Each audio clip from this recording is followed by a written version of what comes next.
बिस्मिल्लाहिर्रहमानिर्रहीम। अस्सलामु अलैकुम everyone, welcome back to my channel. I hope कि आप सब खैरियत से होंगे। अल्हम्दुलिल्लाह हम भी खैरियत से हैं। रमज़ान का सेकंड जुम्मा आप सबको बहुत बहुत मुबारक हो। और हर साल की तरह इस साल भी रमज़ान बहुत तेज़ी से गुज़र रहे हैं। कोशिश करें कि आपके इर्द गिर्द में, आपके पड़ोस में कोई ऐसे मुस्तहिक हों जिन्हें ज़रूरत हो आपकी हेल्प की, आप उनकी हेल्प करें।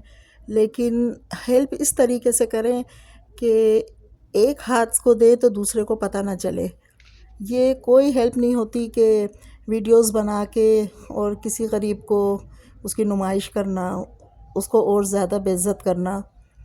तो मैं यही कहूँगी कि किसी की मदद करें, इस तरीके से करें कि किसी को पता ना चले, उसमें अल्लाह भी खुश होता है। सबसे पहला आप पे आपका हक होता है आप पर पड़ोसियों का। आप अपने पड़ोस में देखें, फिर आप बाहर देखें। आज भी हमने रोज़ा खोला। रोज़ा खोलने के बाद घर के जो छोटे मोटे काम थे वो उनसे मैं फ्री हुई। उसके बाद फिर हम लोग शॉपिंग के लिए निकल गए। मेरे छोटे शहज़ादे को कुछ समझ ही नहीं आ रहा था ड्रेस अपने लिए ईद का, तो आज हम मॉल गए। मैंने कहा चलो अल्लाह करे यहाँ से मिल जाए, तो हम लोग मॉल आए हैं। अभी देखते हैं, अल्लाह करे मिलता है नहीं मिलता है, इसको समझ आता है नहीं आता। पहले तो ये लोग छोटे हुआ करते थे तो हम लोग ख़ुद ही ले लेते थे इनके कपड़े, शूज़, जो भी लेना होता था रमज़ान स्टार्ट होने से पहले ही हम लोग लेके रख लेते थे। लेकिन अब माशाल्लाह ये बड़े हुए हैं तो अब ये कोशिश करते हैं कि हम बिल्कुल एंड टाइम पर लें, अच्छा लें। तो अब इनके साथ साथ चल रहे हैं, देखें क्या होता है। और मॉल को भी माशाल्लाह रमज़ानों के लिए बहुत अच्छा सा सजाया गया था। बहुत माशाल्लाह अच्छा लग रहा था।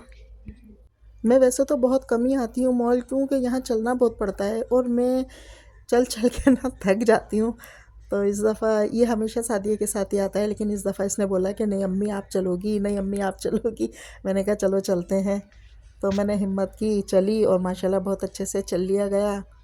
और यहाँ भी इसको कुछ भी समझ नहीं आ रहा था, जैसा ये चाह रहा है इसको यहाँ नहीं मिला। चलें आज हम बात कर लेते हैं एक अहम मौजू पर, और वो मौजू है पड़ोसियों के हुकूक पर। इस्लाम में पड़ोसियों का मकाम बहुत बुलंद है।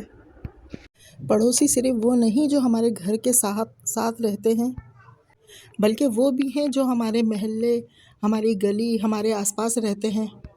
कुरान में और हुज़ूर सल्लल्लाहु अलैहि वसल्लम ने पड़ोसियों के हुकूक पर बहुत ज़ोर दिया है। पड़ोसी इंसान की ज़िंदगी का एक बहुत अहम हिस्सा होते हैं। अक्सर हमारे रिश्तेदार हमसे बहुत दूर होते हैं और पड़ोसी हर वक्त हमारे करीब होते हैं।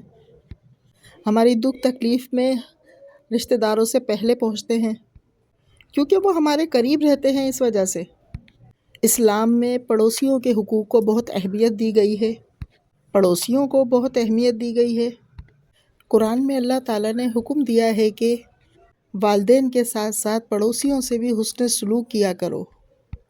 नबी करीम सल्लल्लाहु अलैहि वसल्लम ने फरमाया कि जिब्रील अमीन मुझे मुसलसल पड़ोसियों के हुकूक के बारे में वसीयत करते रहे, यहाँ तक कि मुझे लगा पड़ोसी को भी वारिस बना दिया जाएगा। अच्छा, मैं यहाँ ये बताती चलूँ कि ये आया तो था अपने कपड़े लेने, लेकिन इसको मेरे लिए एक सूट पसंद आ गया और बस इसने ज़िद पकड़ ली, अम्मी ये ले लो अपने लिए, अम्मी ये ले लो। मैंने कहा नहीं मैं नहीं ले रही, पहले तुम अपने लो। कहने लगा नहीं आप लो पहले। इसने मुझे ज़बरदस्ती जो है एक सूट दिलाया, जो कि माशाल्लाह बहुत ज़बरदस्त, मुझे बहुत अच्छा लगा।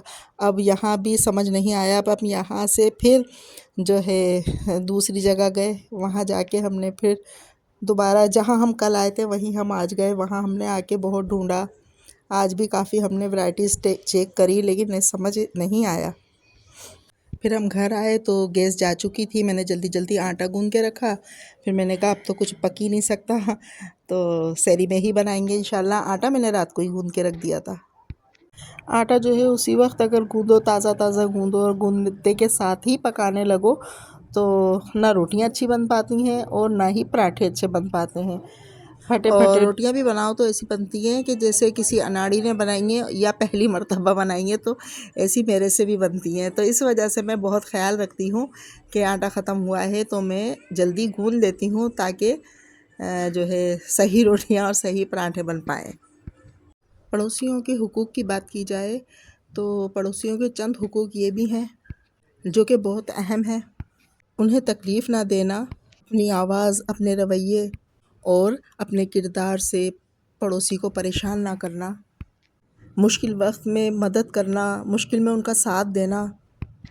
अगर के पड़ोसी बीमार हो या किसी मुश्किल में हो तो उसकी मदद करना, खुशी और गम में शरीक होना, उनकी खुशियों में उन्हें मुबारकबाद देना और उनके गम में उन्हें तसल्ली देना।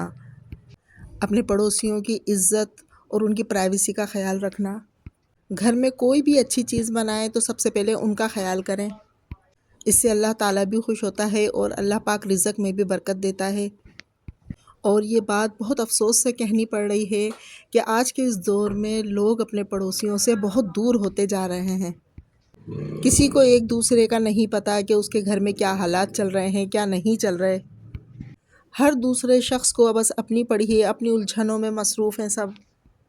हमें चाहिए कि हम अपने रवैये को बेहतर बनाएं और अपने अंदर मोहब्बत, भाईचारा, हमदर्दी पैदा करें। बातों बातों में वक्त का पता ही नहीं चला और मेरा सारा काम हो चुका। सहरी मैंने बना ली है तो मैं कुछ सालन में बना नहीं पाई। बच्चों ने मना कर दिया कि अम्मी सालन आज नहीं बनाओ, आज अंडे बना दें। तो मैंने अपने लिए अंडा बनाया और हाफ़ फ्राई अंडे दोनों अपने शहज़ादों के लिए बनाए क्योंकि वो हाफ़ फ्राई ही खाते हैं। और बाकी मैंने थोड़ी दही रखी थी, दही निकाली, उस पर चीनी डाली और कुछ मलाई थी, मलाई पे मैंने चीनी डाली और नमक मिर्च का मैंने ऑमलेट बना लिया। तो मिलजुल के खा लेंगे। थोड़ी मैंने खजला फेनी बनाई। सहरी बनाने के बाद जब मैं फ्री हुई तो मैंने जब देखा कि मेरे किचन में तो बम फटा हुआ है। तो ऐसा ही होता है जब आप अकेले होते हैं करने वाले, कोई आपके साथ नहीं होता तो ये हाल होता है। फिर मैंने भी जादू सीखा।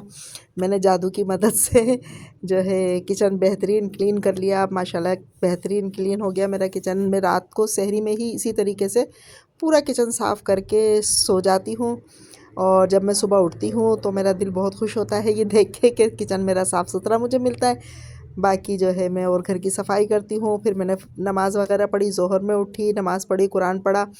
इफ़्तार का टाइम होने को आया, फिर मैं इफ़्तारी में लगी।